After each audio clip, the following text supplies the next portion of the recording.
So, in all honesty, I wanted to take Memorial Day, and knowing that what I'm going to be doing over the next couple of years is running this, doing what we have to do. I just wanted some peace, to be honest with you. I wanted to spend Memorial Day with just my family and just enjoy the little peace that we'll have in this moment, in this simplicity, before everything gets crazy. But I know what I have to do. But that being said, I want to take the time to talk about what Memorial Day is. Because for most people, it's like, barbecues, and a lot of people. I've said this a few times, but most people don't know. It's a big movie blockbusters come out and barbecues, but Memorial Day is for the dead. Veterans Day is for the veterans. Memorial Day is for those who have passed, those who have given their lives. And so, I've lost a few friends, but quite a few. But there's a couple that stand out more than others. But I would say the three that stand out the most would be Munoz, Gross, and Kelly. And for various reasons, completely different reasons, each one. Like, keeping it 100, me and Gross, weren't even, close. We didn't get along. I didn't dislike him or didn't, it was, I would say indifferent, but, I didn't really know him, and, the stuff that I did know, he wasn't somebody I hung out with. And that's, what messed me up was that, when he passed, how it didn't matter. That was still, even if I didn't get along with you, he was one of us, you know what I mean? And that it was close to home. With Munoz, it was different because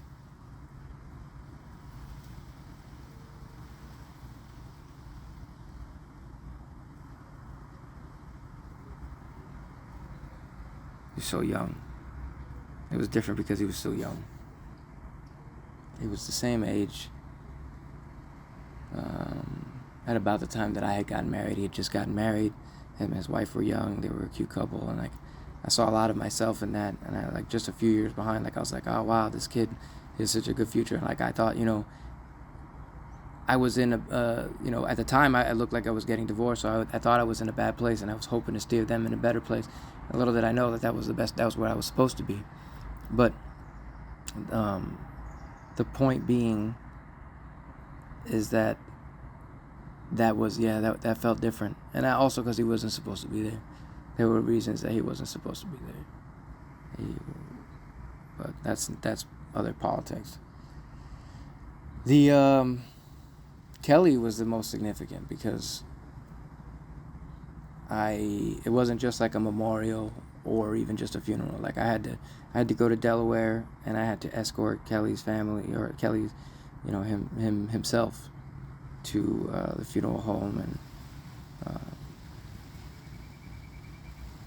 you have to inspect the uniform, and there's a whole procedure, and it was it's a deep honor. But I was assigned to the family to take care of everything regarding the funeral, and then perform all the services and whatnot. And it was one of the most incredible experiences. And I'm so glad I got to end my active duty career that way.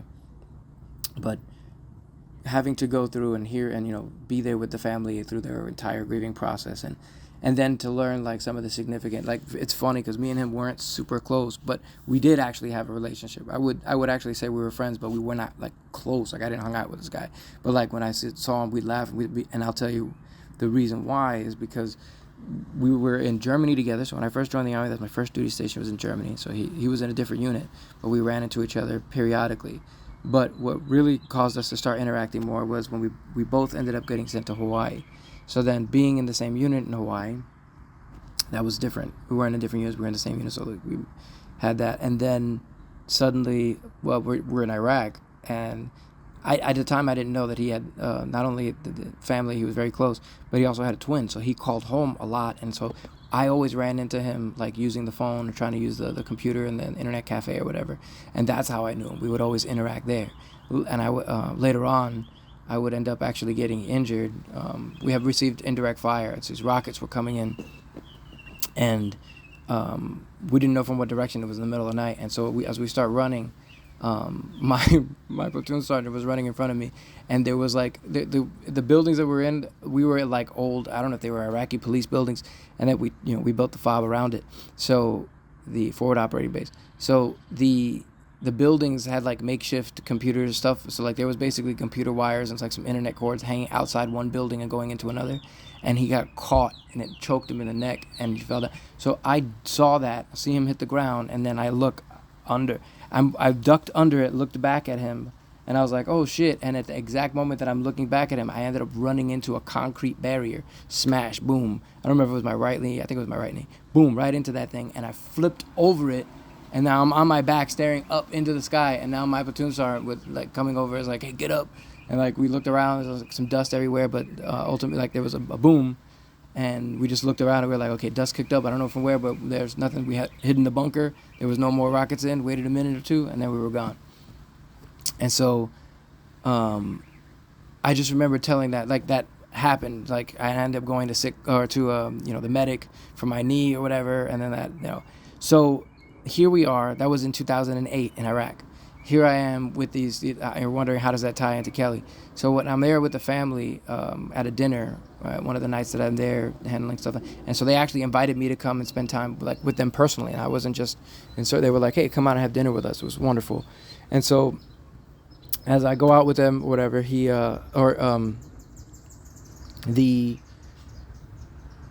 start talking, everybody's sharing stories, and everybody's telling different stories about Kelly or this, that, the other thing, and his wife starts telling this story about how this idiot was because she was a nurse, this guy who came in at some time when they were deployed, and then he was there visiting her or whatever, and that I guess I interrupted because he was there, he was supposed to be there or something, and she was like, yeah, this guy comes in, he busts his knee on a barrier, and when she told that story, it was incredibly familiar, and so I asked, hey, is that what? And I was like, yo, I think I'm that idiot. And so what a strange turn of events, that something that happened in 2008, I didn't even know that they were a couple. I knew her as the medic who took care of my knee, and I knew him as the guy that I met in the internet cafe that I saw, and then he's passed, and that's his wife, and full circle moment. So it was incredible. But the thing that's important about this story is that at the funeral, it was me and a couple buddies from my unit, and we were just sitting around, and we were just sharing stories from the unit, and we were just talking. There's a couple guys that before that I didn't, probably would have never bonded with me, and I remember how that after that it was just a different respect that we all had for each other, and I remember being really close after that. But what a strange, you would have never thought before that, strange events. But what's significant about that is that at the funeral, or excuse me, at the viewing, so he's, they're there, and as a soldier, you're supposed to stand, or excuse me, when you're performing this detail, you're supposed to stand at attention in the entire time, basically guarding the, the deceased there. And they were like, no. They were all military. They were like, we're not doing that. You're hanging out with us. So that was super chill. So, we do a funeral in Arlington and everything. And it was wonderful. But I digress. At the funeral, right, which we see his twin brother, no one knew he had a twin brother, so that was like, what the